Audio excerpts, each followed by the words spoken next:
Hello everybody, hope you're all doing well. My name is Steven and this is the Storytime channel. Today we have some malicious compliance stories and our first story of the day is by World Machine. I hate standardized tests. There's a teacher in the high school I attend, Mrs. B, who taught English 9 so long my mother was in her class. I've only heard good things about her and none of them were unfounded. She's done a lot for the community, she loves working with students, she teaches with a passion, and she hates traditional tests. She's always been against the idea, but that never stopped the state from making a system that forces the teacher to teach a bullet list of items, and the students get tested on what they should know by the end of the year. In English's case, with an essay on one topic scored on citation, accuracy, and grammar. Fast forward to 2 years ago, when the state realized the tests didn't help scores any. Big shock, and said our local counties will try to replace the system with something new, which mine did, with a system that forces everyone to write an essay on one of 3 topics that get scored for citation, accuracy, and grammar. Mrs. B rolled her eyes explaining this to my fellow students. When we voiced our concerns, Mrs. B made it clear she didn't like it either and ended her rant with, "I'll figure something out." The first day of the couple weeks we get to write the essay, she, as required by the rules, had to read us the directions and prompt. She went through everything like she was supposed to, but then she went back and called to attention one part of it. A sentence reading, once you open the Google Doc, the teacher cannot help you at all. She made very clear that we couldn't come to her for anything after we opened the doc. Then, after doing so, she walks to the front of the classroom and states, "So, if you don't open the doc and use the prompt I already showed you to write an essay on paper, I can and will help you with any questions you have." 5 silent seconds pass before she looks to the class and says with a smile, "I hate standardized tests." I didn't know this at the time, but she was only one of a group of teachers across the county who formulated, coordinated, and executed the exact same plan. Needless to say, every student under these teachers, including me, got our essays on paper to be revised before we opened the doc and submitted them, netting all of us high scores. The higher-ups caught wind of what happened and they were angry, but no one in that teacher group ever got punished because they never broke a rule. The directions were worded much more carefully the next year, and the teacher group responded by finding and using another loophole instead. Talk of making a new system started again after that. So let me ask you guys, do you think what a student should learn across an entire year for any subject should be standardized across a state or maybe even the whole country? Or do you think that responsibility should be solely handed to the teacher to teach the class what they think is relevant? Let me know in the comments down below. Our next story is by medicff, Ambulance Compliance. So this took place at 2 different workplaces. I'll start with place A, then place B. They were/are small ambulance bases. Place A is a small 1-car service and place B was a 2-car service. This all involves overtime and being a pain in the boss's butt, not ever involving patient care. Place A was public funded, government owned, and they really screwed us on pay. We had to either take $5 an hour on call or work as a care aide in an old folks home changing diapers and wiping butts at less than our EMS wages. The pay rules were interesting, such as X dollars an hour for care aide, X plus $6 an hour for EMS work, such as unit checks and callouts. Overtime was after 8 hours of work combined between care aide and EMS. The best part was overtime was double time after midnight. There were many nights driving exceedingly slow, running out the clock till 01 to return to the base. Takes your 4-hour average call and turns it into 8 hours of pay. Place B was a private service owned by Scrooge Jr. I swear, one unit was at 550,000 kilometers plus on the odometer and still in service. Our boss rounded down to 15 minutes.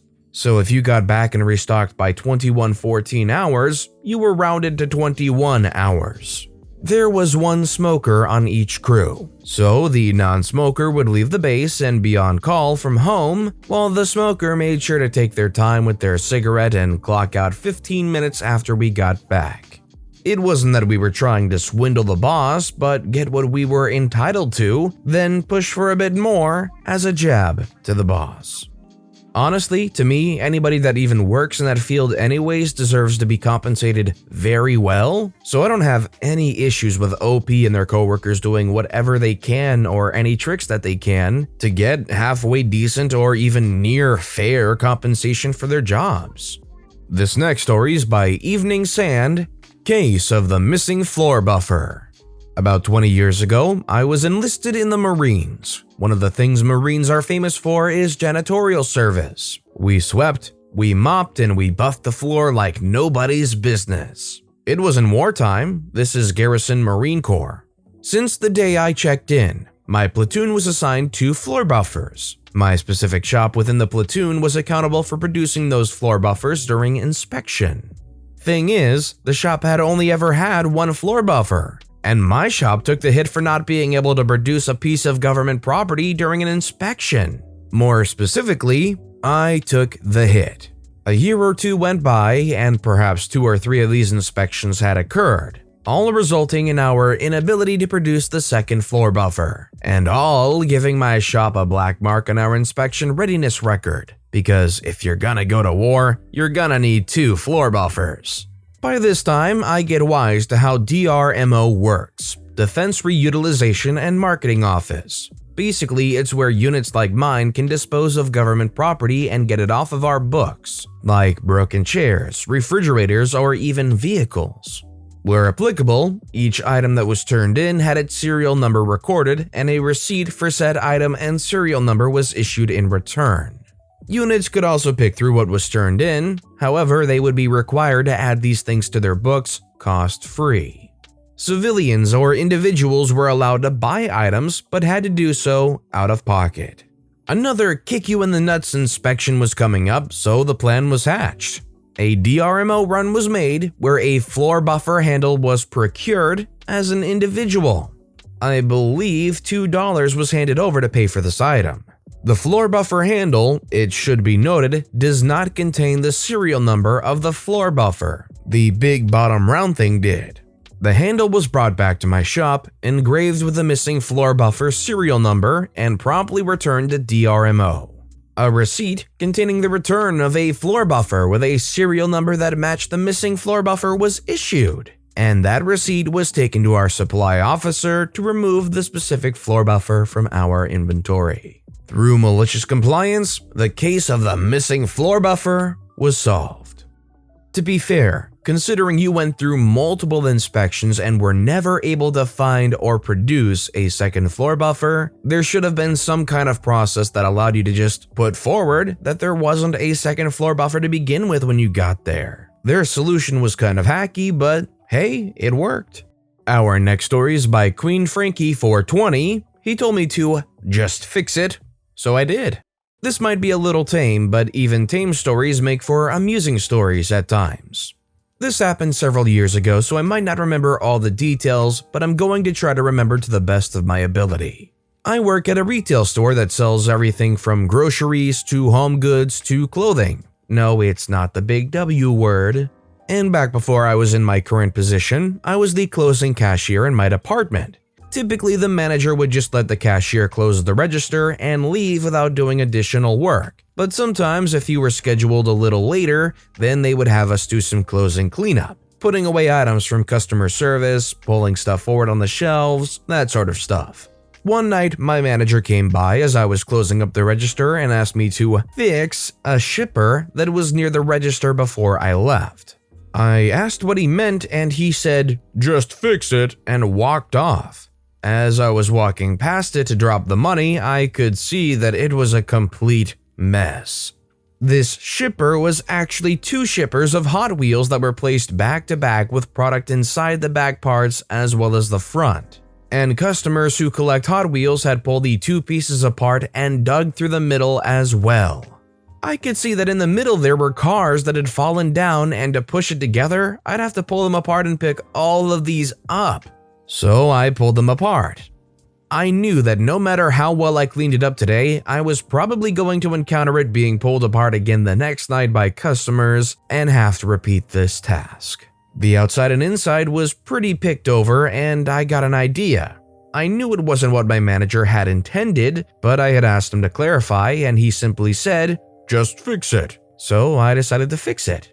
I proceeded to pull every single Hot Wheel from inside of the shipper and put them on the floor around it. I made sure they were as close to the shipper to not create a hazard to my coworkers should they come by. Then I went to the register and I got the thick clear packing tape we kept at the register, and I put the shippers together and I ran tape around the place where the two met, adding a few cross strips to secure it better. Then I proceeded to straighten up the outside portions of the shipper, adding in cars from the floor as they fit. When my manager came back by to check in, he saw me kneeling on the floor surrounded by Hot Wheels and he said, "What the heck?" I replied, "You told me to fix it, so I'm fixing it." He said, "I meant just to straighten it up." I responded, "You didn't say straighten it up, you said fix it." We still work together, although he's no longer a manager, stepped down of his own accord, and we still laugh about the story from time to time.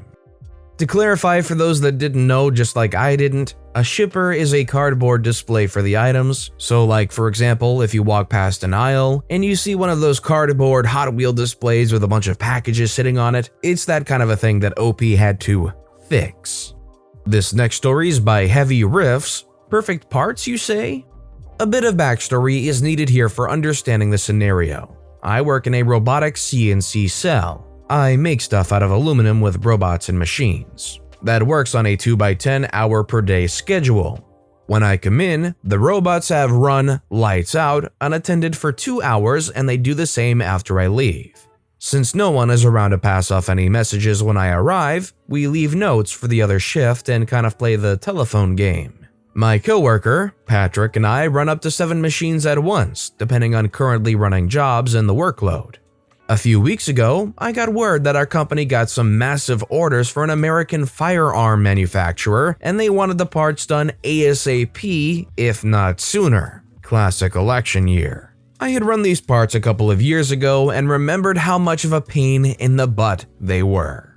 Now, when we started production on these gun handguards, we had already been running first operation parts for another company within the corporate umbrella for years. Instead of just supplying them with parts, we were making the precursor parts, then finishing the machining process in-house too.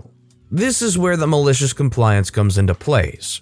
I had been cleaning up / deburring the parts in the manner of which I was accustomed, and Patrick was likewise helping after I showed him what to do. One day, the head of the project, Janice, comes down to talk about the parts with a massive revised standard to debur and review the handguards. Our workload basically doubled. One of the changes said to keep the machine going at all times and that any parts we couldn't get to would be stacked on a pallet for someone to get to later. Another said that the surface finish needed to be perfect and defect-free. Now enter the crap show. We get slammed with all kinds of these handguard orders, huge size orders and multiple different length parts. And it's wildly apparent we can't keep up.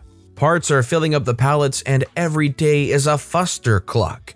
On top of that, parts were being found left and right that were apparently not up to the customer's ludicrously high standards. The situation was not good.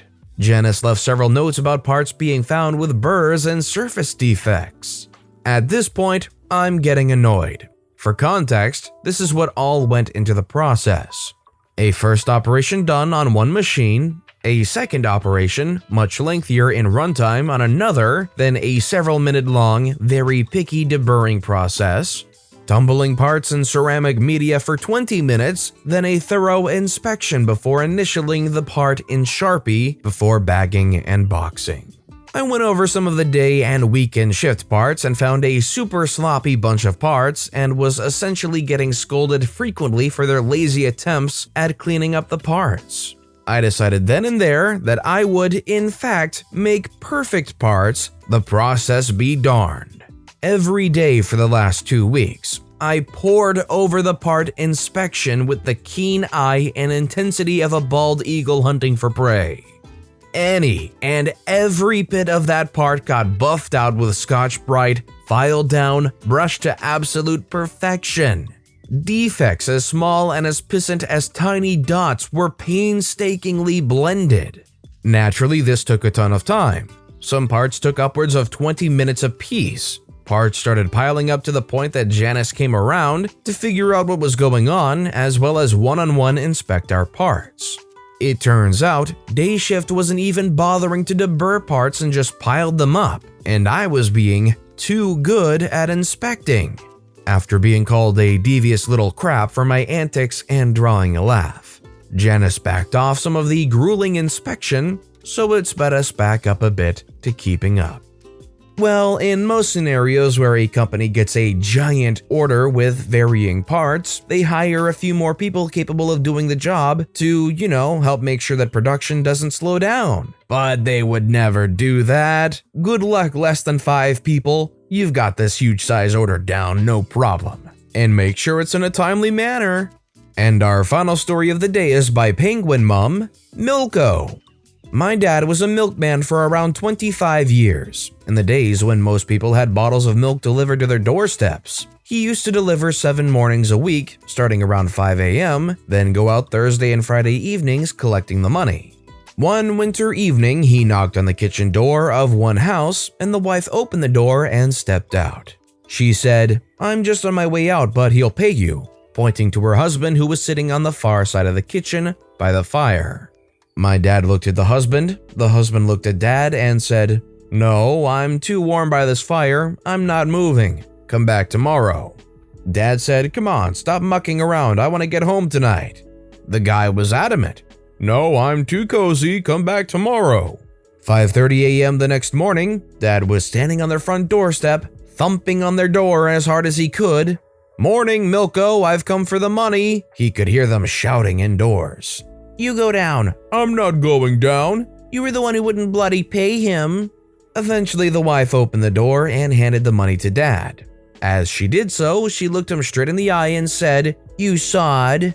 The money was always waiting for him at that house after that.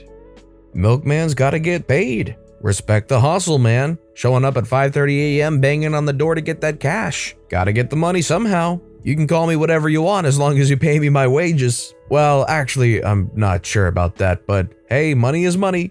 But with that being said, that's all the time we have for today. So, which of these stories was your favorite and why? Let me know in the comments down below. But besides that, if you enjoyed the video, please consider liking and subscribing and turn notifications on if you haven't so you'll never miss an upcoming video. Any little thing that you do helps the channel grow so much more. Whether it's commenting, subscribing, or just watching the video, thank you all so very much for supporting me right here on the Storytime channel. I hope you all have a wonderful day, and I'll see you all next time, right here on the Storytime channel.